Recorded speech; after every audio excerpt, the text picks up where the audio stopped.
we're going to dive right into today's topic. I think it's really, really, really important.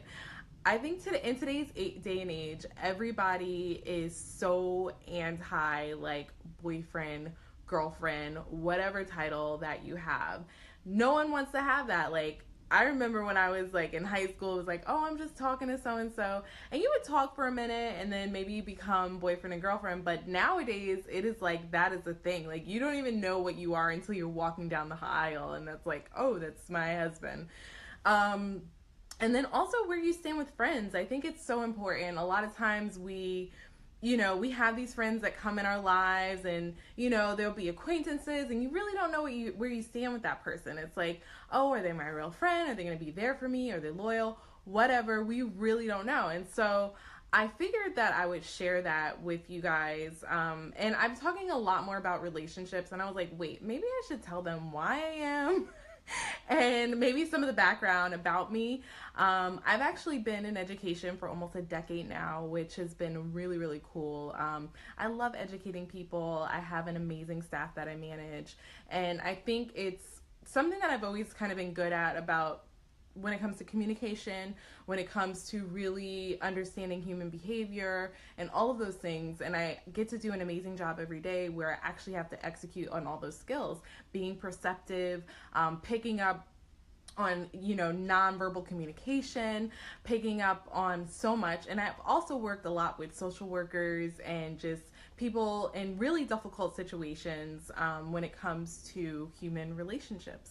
And so I was like, wow, I have this completely other lifestyle that I get to do every day, but I wanted to share that with my audience and the bloggers and the people who've been following paparazzi for a minute in a way that was healthy. So I'm all about nutrition and all about finding that healthy balance within you and creating healthy rhythms. But I really wanted to bring something that was a little bit more comprehensive. And so that's why I'm talking about all this stuff and the fact that I've been through a ton of relationships. And I was like, well, if you can't do, teach. So here we are.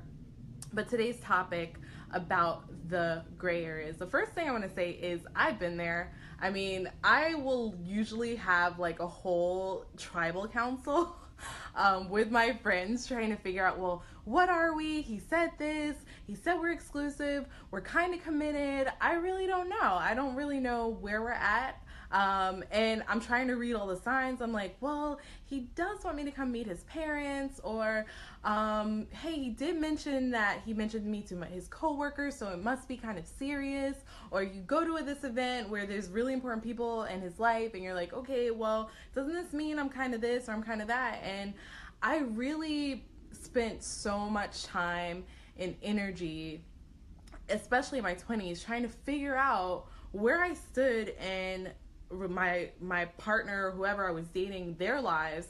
And not only that, where I stood in my friend's life. You don't really know. You're like, oh, well, am I going to be invited to this birthday party? Am I going to be, attending this? Like, you really don't know where you stand with people. And I feel like a lot of times we spend so much energy trying to figure out where exactly we stand with people that we forget to do a self-check and see, hey, well, where does this person fit into my life?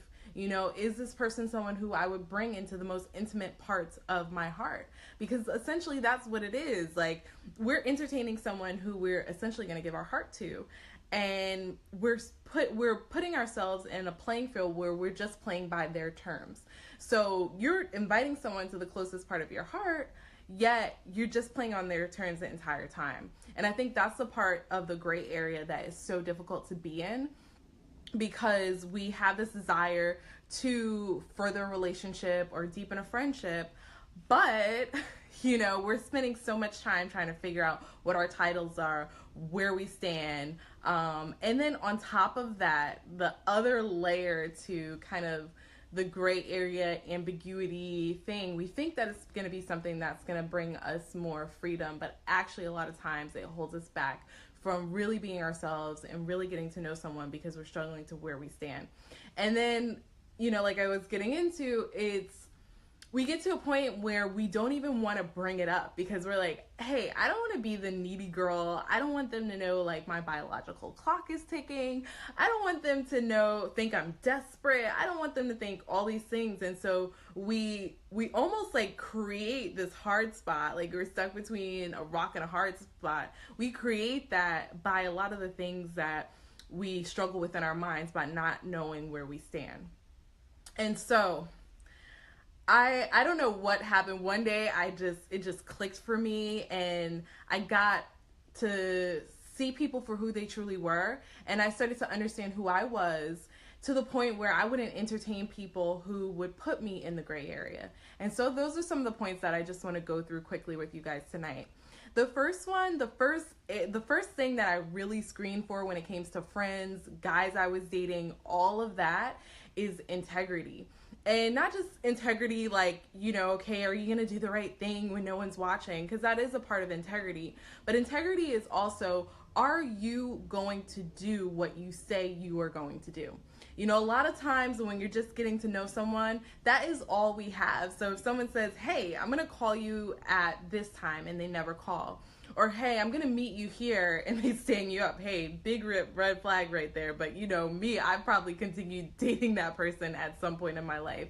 If they promise they show up for you, if they promise they would do a task for you, they promise they would run a favor for you, is that person actually doing things that they say they are going to do? And I know it sounds super basic, but you believe it or not, a lot of times people like to say things because they want you to view them in a certain light. They want to seem as if, hey, I'm here and I'm willing to do all this stuff.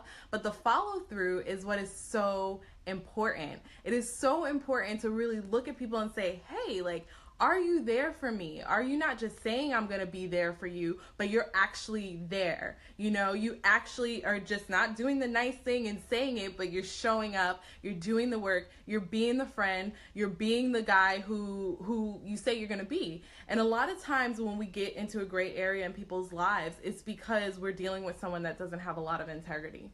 And so that's the first screen that you can do. And especially when you're just meeting people, you're just dating, you're just getting into friendships, that's something that is a huge red flag. And I'm sorry, I've been hurt enough times. Hey Charlie, how are you doing, girl?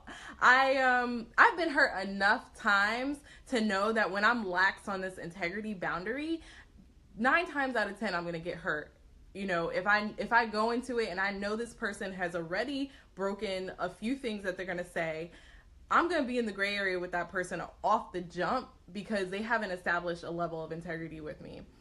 So the next area that you can screen for, because I'm going to do 2 areas that you can screen for and 2 areas that you can just be. Like if you just are this person, you'll avoid the gray area. So the next area is value. Does this person place value or understand the value that you bring to the friendship or the relationship? And it's very interesting. I actually have an analogy in the show notes of the blog, which I posted the link to. But when we're out on the street and we find money on the street, you find a $20 bill, the value that brings to you, you don't even have to second guess it. You look at it for a minute, you look around and see who's watching, then you pick that sucker up because you're like, hey, it's free money.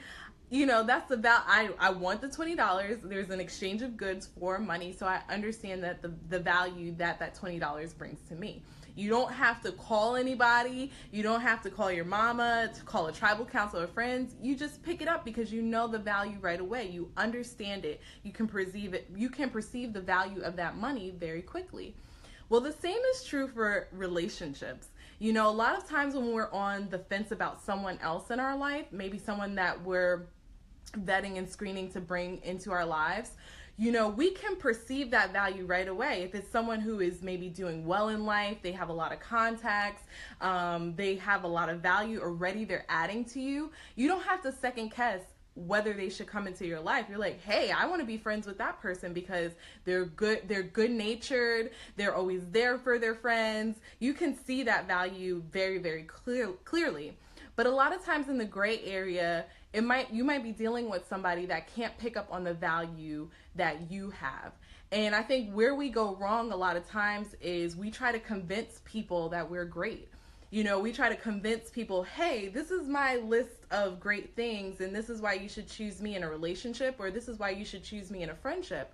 And I think that is the wrong approach. Like I said, when you pick up the money on the floor, you don't have to second guess. You don't have to guess and question or whether that is going to bring value to your life, because money already has a perceived value. But when you start doing that with people, you're putting yourself out there to, again, play on their terms. Like I said with the first point, you're playing on their terms. So you're asking them to see the value that you already have, okay, that's already existing, and you're trying to persuade them of that as something that they haven't picked up already. And I think that's a very dangerous game to play. If people can't see that, people can't see you're a good friend and you're, a loyal person, and that you're someone that's worthy to be spent time with, then they'll start to put you in the gray area. And maybe they're not just meant to see that. Maybe everybody's not meant for everybody else. We're not supposed to be friends with everybody. We're not supposed to be in a relationship with everybody.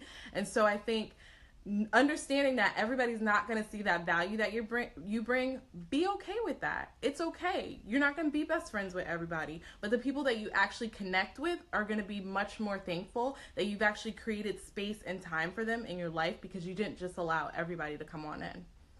So my next point that I'm going to get to, and I only have one more after this, is worth. So a lot of times, especially in my 20s, when I was just getting, into a lot of the friendships I have now or dating, I think I really had a low self-image of who I was. I really struggled with seeing my own worth, and I think we all go through that at some point or another. As we age and we get more confident in who we are and we develop our intuition, it's a little bit better. But at that time, I just literally would take whatever people would give to me. I'll be like, oh my God, you called me on my birthday, or you did this, or you did that. Like basic things, which are nice things to do, but I just really didn't have a good sense of self-worth. I think now at this stage in my life, I really, really understand, like, hey, I am a good friend. Hey, I am somebody that people will want to be around. Hey, I do bring value to all the friendships and relationships that I'm in. And so I understand that worth about myself, and I understand that it's precious. I understand it's something that I have to protect. I understand that it's something that is not for everybody, because we can't give ourselves to everybody. And so when I began to understand my self-worth, who I was, I was like, hey, I'm fabulous. I went a little overboard at one point, guys. I'm gonna admit, I would teeter on arrogant at one point in my life, but now it's very balanced. It's like, hey, I want to have this interaction with you. I want to date you. I want to be friends with you.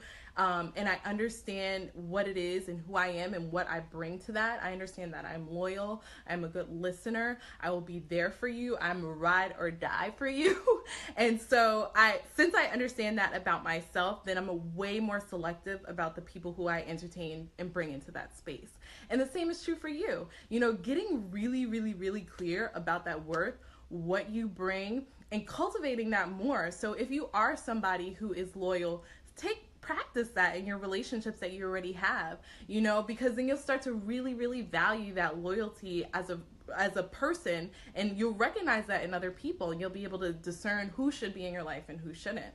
But definitely cultivating my worth made me a lot more discerning and made me able to, really screen people who I allowed into that personal space in my heart. And so the last area that I will say to be, I have this in my show notes as put some respect on it. I think respect is something that everybody requires as a human being on this planet, but we don't always dole it out evenly. And I think one of the major things, especially when it came to dating relationships, that I begin to see in my own life is when I respected who I was and my worth, and I created boundaries about who I was and what I would allow and what I wouldn't. There was just an essence and an aura that I brought to all my friendships and dating relationships that people respected me in a way that they hadn't before.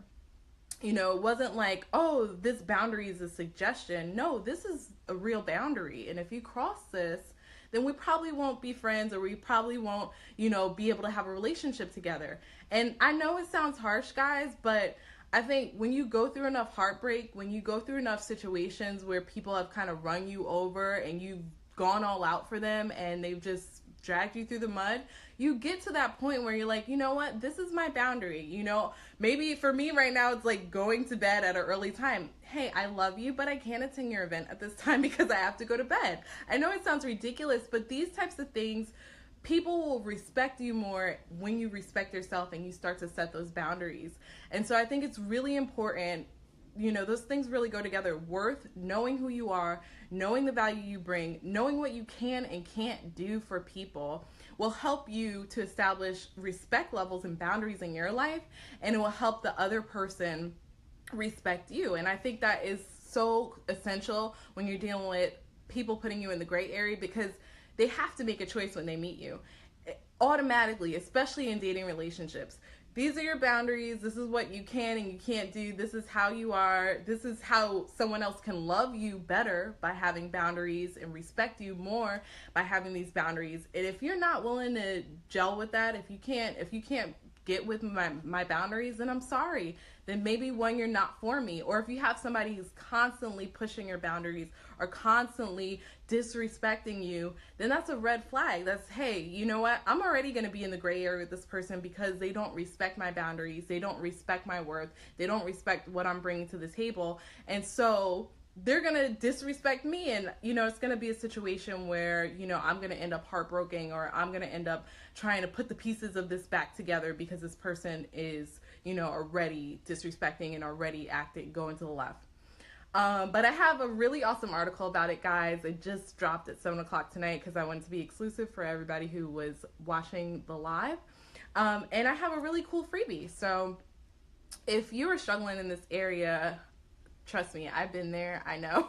So I created a little short freebie of some questions that you can actually ask other people and things that you can ask yourself.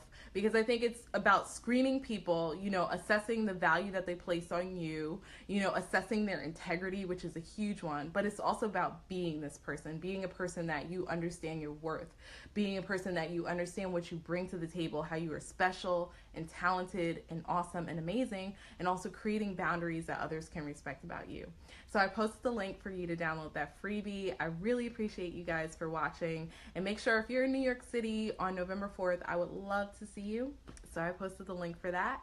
Until next Thursday, guys, I will see you then. Take care.